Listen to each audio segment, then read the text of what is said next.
Theuderic had had enough of death and war for a while. In the past decade, he had taken his army to the field time and time again. More often than not, he went to battle with his older brother, Theudebert, in an attempt to remove him from the Austrasian throne he held unlawfully. Why was Theudebert's reign in the north unlawful? Well, simply put, Theudebert was not his brother, at least not according to their grandmother Brunhilda.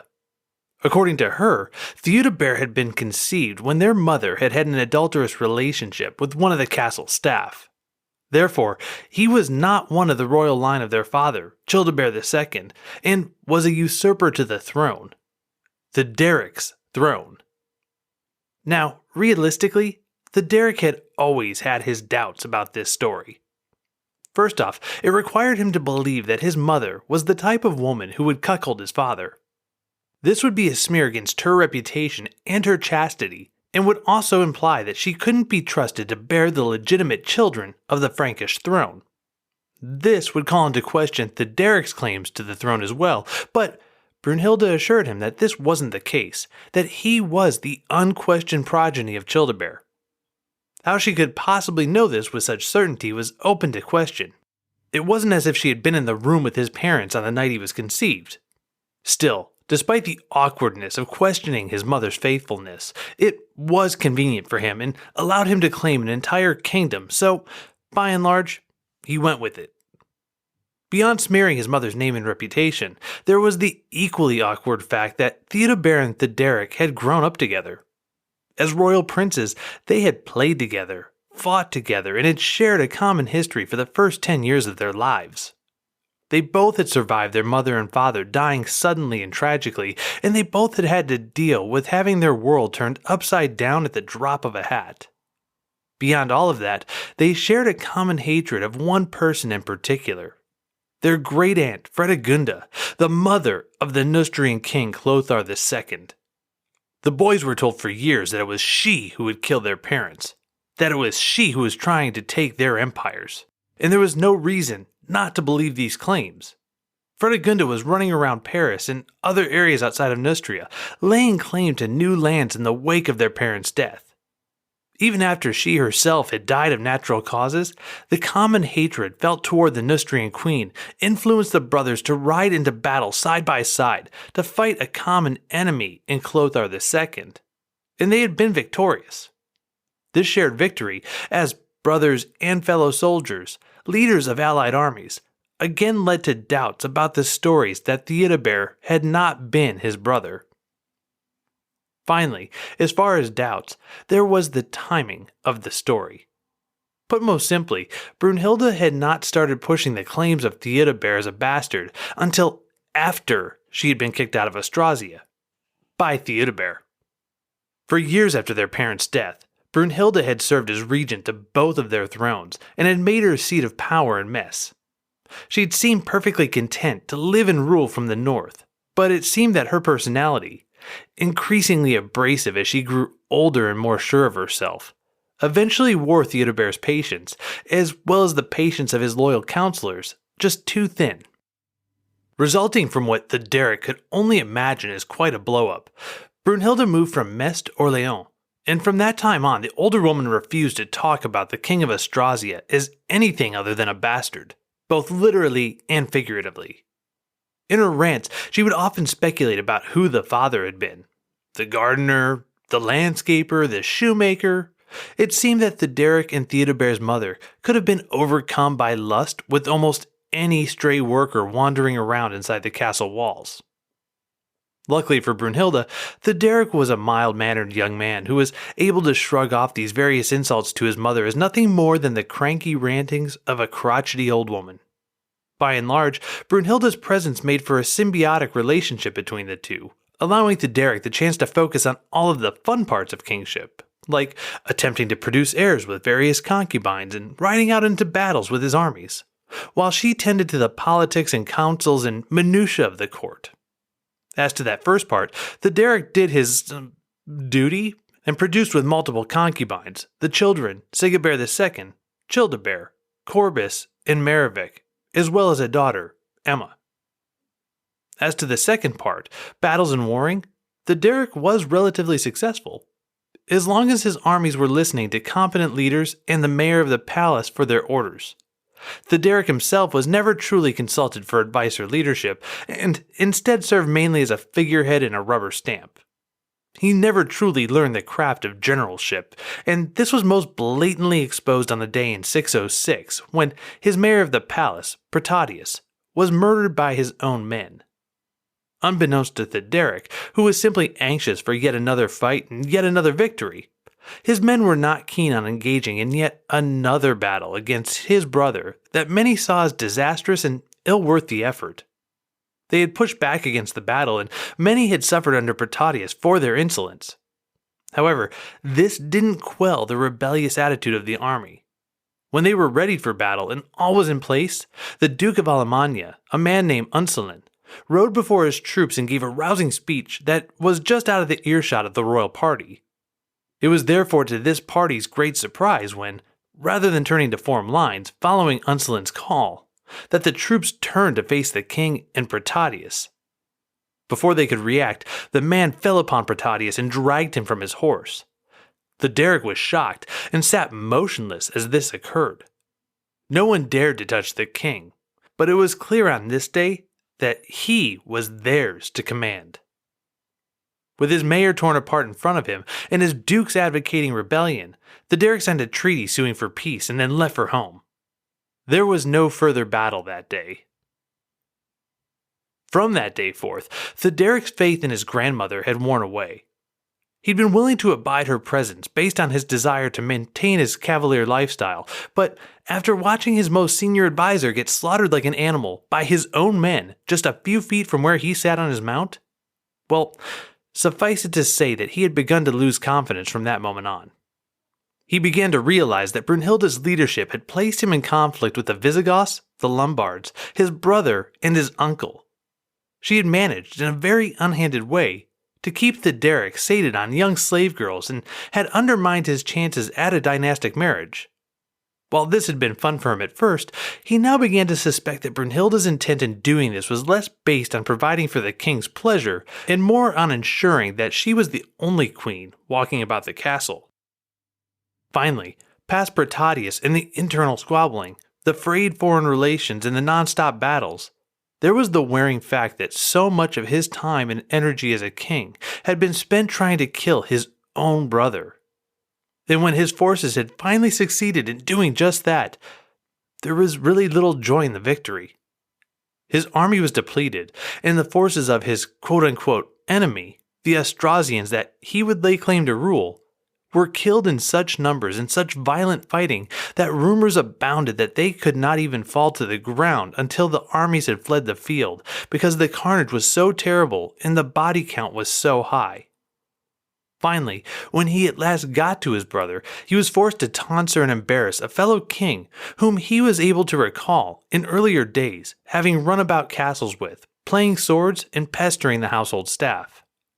On top of that, he had watched as his grandmother had ordered the grim work done of running through both of Theudebert's older male children, killing any would-be pretenders to the throne of Austrasia. She had also ordered the guards to kill Theudebert's infant son, and when they were slow to do so and seemed to show compassion toward the baby, Brunhilda worried that they may not follow her orders. Moving surprisingly fast for a 70-year-old woman, she fell upon the guard holding the child, grabbed the boy by his ankle, and whipped him around as hard as she could, headfirst into the stone floor. The child, her great-grandchild, lay motionless on the floor as she walked away and instructed the guard who had been holding the child and warming up to the infant to now clean it up off the floor. It was a week after this, after his nephew had had his brains scattered across the floor of the castle, and he himself had ordered Theudebert's hair to be cut off, that Theuderic called once more to his guards and gave an order. "Kill him," he said of his brother. "Do so quickly, and treat the execution as you would that of a king. Theudebert was our enemy, but he deserves better than what I've given him to this point." With that order, an attempt at mercy toward a brother he had once loved, Theuderic slumped down in his royal throne.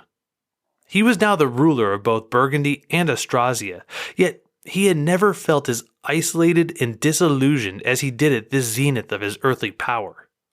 Physically, his stomach was bothering him a great deal. He didn't know if the pains were due to everything he had just seen or something else, but he had a feeling that any illness he may be feeling could easily be a judgment of God of all that had occurred. Even while he was triumphant, Theuderic felt defeated. It was then that he saw his grandmother walk by, dictating to her scribes and carrying on as if though nothing had happened and all was normal in the world. He couldn't stand to look at her. She was the physical embodiment of death and war, and she would never, ever quit until she stopped drawing breath into her body. He closed his eyes. He had had enough of death and war. This is Thugs and Miracles.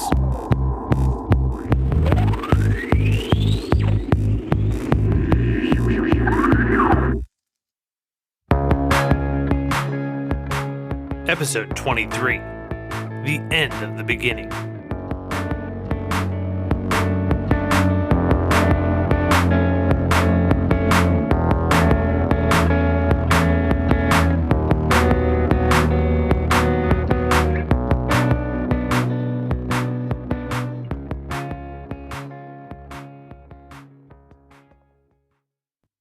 Alright, welcome back.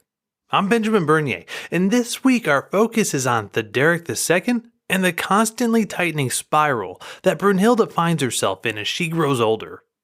Theuderic himself is an interesting case to look at, insofar as how he dealt with his grandmother, vice the way that his brother dealt with her. Remember, Theudebert ultimately kicked Brunhilda out of his kingdom and tried to make his way in the world without her, and this led to her turning against him in a sort of total war that is all that much more incredibly visceral due to the close relationship these people shared. Anyway, Theudebert rejected Brunhilda and Theuderic accepted her. We know how this turned out for Theudebert, so how about his younger brother? Well, we know from our opening story that Brunhilda maintained control of her younger grandson even after the events of 612. Still, he was beginning to push back against her, and we can understand why. He was in his mid-20s, had led battle after battle at her behest, had seen his mayor cut down due to the unrest that Protadius had stirred up while allied to Brunhilda, and then had seen half of his family cut down in his name and possibly at her command. All of this serves as a prelude to illuminate the following passage from Les Grandes Chroniques de France. Theuderic, kept from both marital and familial love, stumbles into a potential solution to have both. Brunhilda, of course, will have the final say. From Les Grandes Chroniques, quote, "While King Theuderic was staying in the city of Metz, he was overcome with love for his niece, whom he had brought from Cologne, and he wanted to marry her.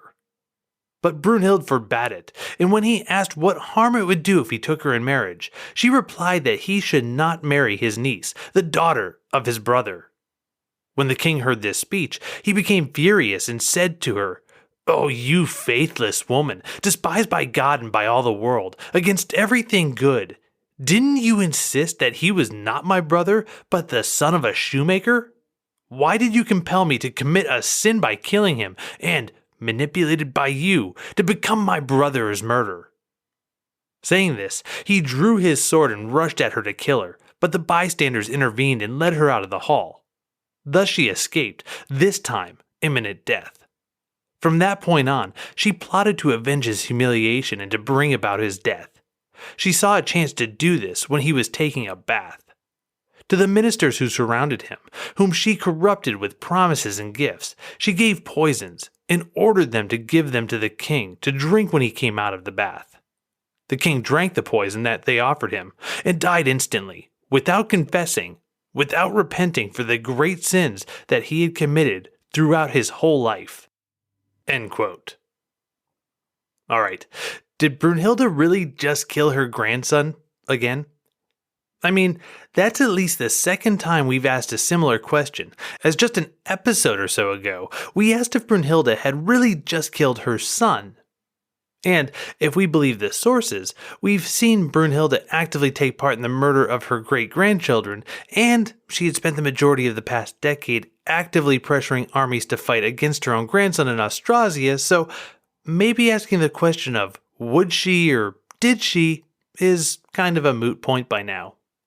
However, consider how inept King Theuderic and his men have to be to allow Brunhilda access to the king right after he, quote, drew his sword and rushed at her to kill her, end quote. Even in these early times, the king would have had security in place to mitigate the chances of him getting poisoned, so for Brunhilda to obtain the poison that was deadly enough to instantly kill a vigorous man in his mid-20s, and then smuggle it to someone who both had the ability and desire to talk to her, and have access to the king's chambers, and also identify someone who would be willing to kill the king with everyone around him knowing that he had just served a death brew, and who was also willing to take this risk when there was very little envisioned in the way of succession planning? Well, that's a long line of conspiracy and one that's hard for me to believe personally. The much more simple answer, and the one both Fredegar and Occam's razor drives me to choose, is that Theuderic got sick at around this time, likely with dysentery or some other similar illness, and died a tragically young death. This death, of course, did have an upside for Brunhilda. For the third time in her life, she would return to the position of Queen Regent, taking over the kingdoms of Austrasia and Burgundy in the care of her great-grandson, Theudebert II. Charles Amand gives us a window into what happened next. Quote, now, for the third time, the unhappy Brunhilda was left alone with a helpless child as her only stay. Once more, she steeled her heart and faced the situation. She led her great-grandson Theudebert, the eldest son of Theuderic, before the assembly of the East Franks and bade them to do homage to him as king of Austrasia and Burgundy. For a moment they bent before her, and Theudebert was acknowledged as a ruler of the East Franks. But the Austrasians were determined to have no more of Brunhilda's rule. They sent secretly to Clothar, king of Neustria, and bade him arm and invade his cousin's realm, for no hand should be raised against him. When the Neustrian king marched into Austrasia, Vornichar, the mayor of the palace, and most of the nobles of the land took arms and joined him. Brunhilda, with her great-grandson, fled to Burgundy and raised an army there, with which she faced the Neustrians near the headwaters of the Aisne. But when Clothar's army came in sight, the Burgundian patrician Alethius and the dukes Rocco and Sigvald led off their troops and joined the invader. In a moment, the whole of Sigebert's army had deserted or dispersed. Brunhilda and the little king fled away as far as Orba, hard by the lake of Neuchâtel, where the emissaries of Clothar overtook and captured them. End quote. You can always tell when you're getting close to a particularly interesting period of history when you find yourself flush with sources talking about the same events, and for the most part, they're telling pretty much the same story. In this case, all of the sources agreed that Brunhilda had, in fact, become Queen Regent for an unprecedented third time, and all of the sources agreed that her royal court had finally lost patience with her holding the position. They ride with her to yet another battle, this time against Clothar, and as soon as they get the chance to betray her, they lay waste to any forces loyal to her and then run her and young Sigebert II down. Still, despite having so many sources writing on the same subject, I can't help but feel that some stones were never turned over in looking at this incident.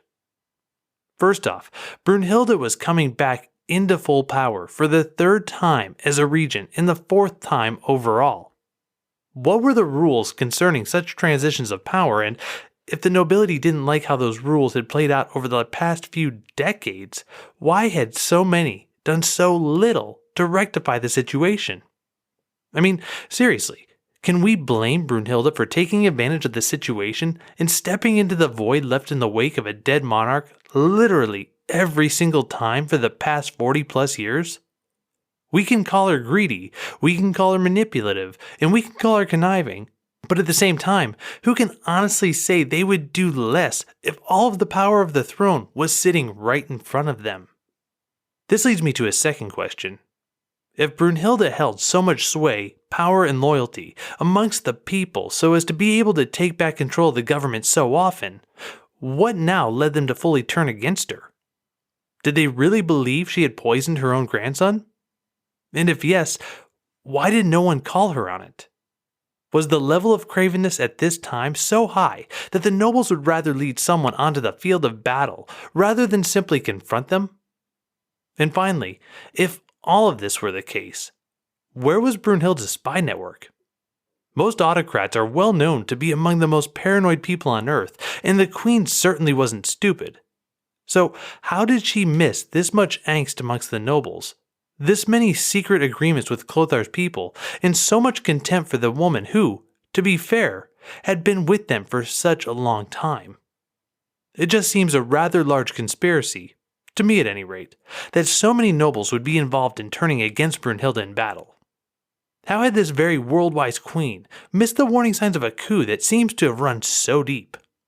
Or did she realize that her hold on power was tenuous and choose to ride into battle anyway as a way of playing the best card in a losing hand?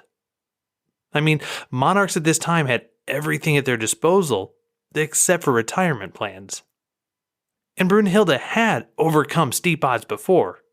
Maybe she truly thought God was on her side. No matter how any of this actually came to pass or why, the end result was the same. Brunhilda was caught and taken prisoner, along with her great-grandchild/king and the rest of Theuderich's family, and left to await the punishment that Clothar II was undoubtedly going to mete out. The only question that remained was what that punishment would be and when that punishment would be administered. We're going to stop here for this week as far as Brunhilda and the male line are concerned, and return in 10 days with a full discussion of how the Great Queen would meet her end. However, before we go, we're going to say bon voyage to the one outlier in that group of prisoners, Theuderich's daughter, Emma. So we haven't actually done a bon voyage segment in a while, but I feel that one is warranted here because Emma is, spoiler alert, going to be the only survivor in Theuderich's family, and the possibilities of what may have happened to her are intriguing. As we just said, Clothar II will murder the male line of Emma's family once he gets his hands on them.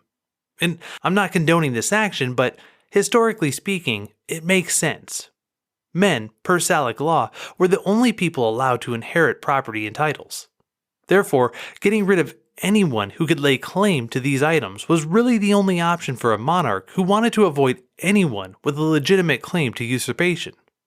Banishment could have been an option, but as we've seen with Gundevald in his attempt to try and overthrow King Guntram of Burgundy back in 585, or more recently with Brunhilda and her banishment from Austrasia at the hands of Theudebert, simply placing someone into exile was not a guarantee that they wouldn't return.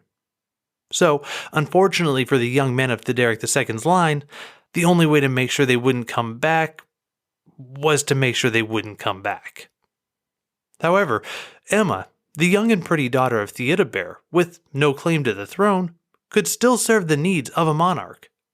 Her uncle is said to have fallen in love with her, which would have been creepy based on the closeness of their familial ties, on the fact that Theuderic had killed her dad, and, well, most importantly in this case, on the girl's young age. She would have been around 10 years old in 612. Well, as we now know, Theuderic died not long after he met Emma, and not much more is said about the girl. The histories don't specifically note her as having been murdered, so it's reasonable to believe that she could have been preserved by Clothar II. I mean, why kill her after all? She was still a princess, only just coming into marriageable age, and she could be used to solidify an alliance with a potential ally. And that's possibly just what happened. I say possibly because there's no direct source confirming the following story, but the pieces line up between ages, names, and other people involved to make it a perfectly reasonable hypothesis that Emma lived well past the rest of her family. At any rate, back in episode 15, I told you about Bertha, the daughter of Charibert. Charibert was short-lived as a monarch, lasting only 6 years after the death of his father, Clothar I. In his short time as king, he managed to get excommunicated, which was an impressive feat in and of itself.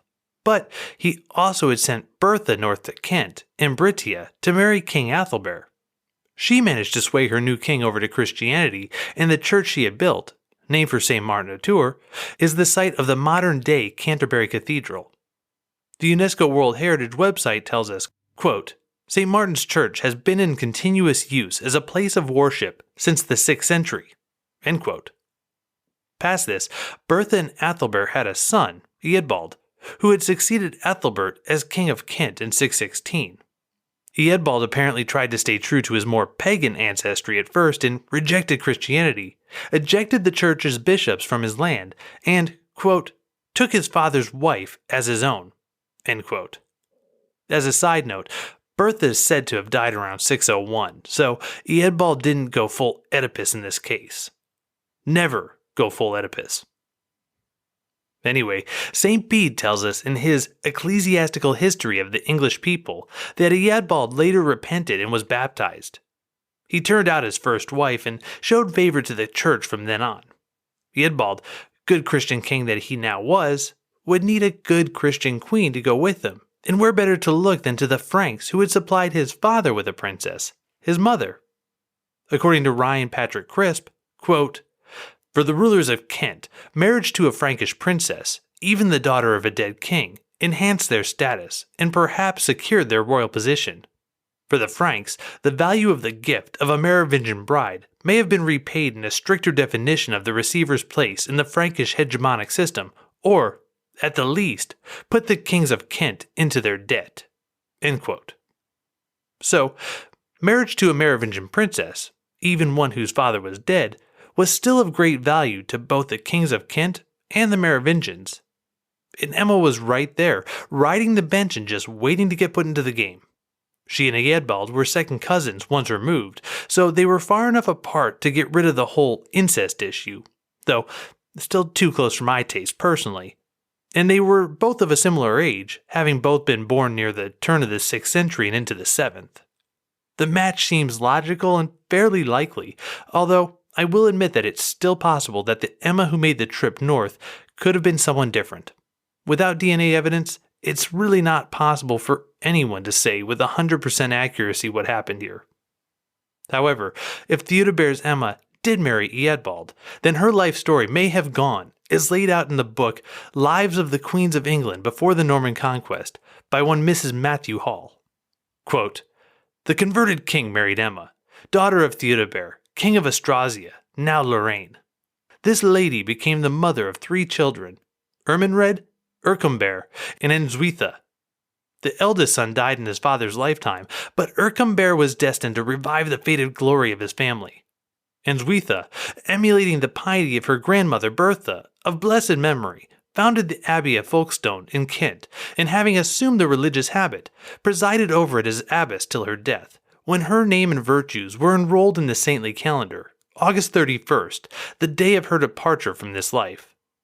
Eadbald reigned 25 years, and dying, was interred near his father in a little chapel built by himself, in honor of the Virgin Mary.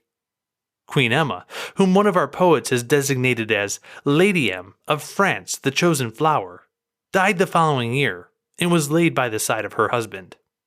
End quote.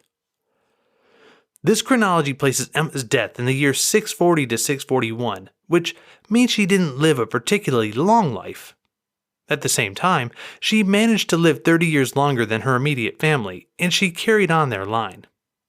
This line, the Kings of Kent, would eventually merge into the Kings of England and hold ties to Alfred the Great, and from that point there are any number of British monarchy family trees that can show you the line all the way to Queen Elizabeth II herself. So, in a way, although her brothers were murdered and her father executed so as to allow Brunhilda to consolidate the number of people with a claim to her grandson's throne, Emma has her place in history in tying the Merovingians to monarchs who continue to rule to this day. It's ironic that, if not for this girl who Brunhilda would deny as her great-granddaughter, Brunhilda's ties to the monarchy would have otherwise ended with her death.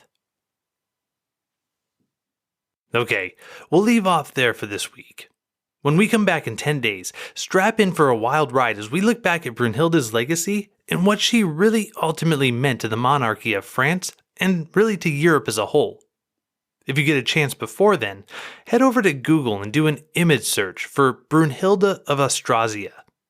Based on the first 10 to 20 pictures that come up, you should have a pretty good idea of what's coming our way. Unfortunately for Brunhilda, the end is nigh, and for her, the end came in a way that has been talked about, painted, and written about ever since. We'll talk about that, and to a much greater degree, we'll consider one woman's 70 years of life and nearly 50 years on the throne. Like her, love her, or hate her, Brunhilda stands as a testament to the idea that some people, no matter what the odds or what the laws say, simply cannot be held down. Alright, as always, the music used for the show comes from Josh Woodward and includes his songs Bully and Lafayette. For a free download of these songs, or hundreds of other great tracks, check out his site at joshwoodward.com. Notes on this episode, a list of sources, an updated monarchy/family tree, and also a list of other great history podcasts are all available online at thugsandamiracles.com. Be sure to sign up for the free email list so I can keep you up to date with all things TNM and announcements on new shows. Speaking of email, you can write to me at thugsandmiracles@gmail.com. You can hit me on Twitter at thugsandmiracle with no S on the end, or you can leave a comment on Facebook and Instagram at thugsandmiracles. As always, we love reviews and, well, basically any word of mouth. So if you think TNM is worth it, please leave 5 stars for us, write a review, send a tweet, like an Instagram post, or simply recommend us to a friend. We appreciate all of that and all of your support. This week I want to say a special thank you to Mattia, Alessandro, Andrea, Betsy, and Tom for engaging with me over on Facebook, either by liking the page or leaving comments. I can't thank all of you enough. Okay, once again, my name is Benjamin Bernier, and I look forward to seeing you in just 10 more days as we take one last long look at the most controversial of queens on our next episode of Thugs and Miracles.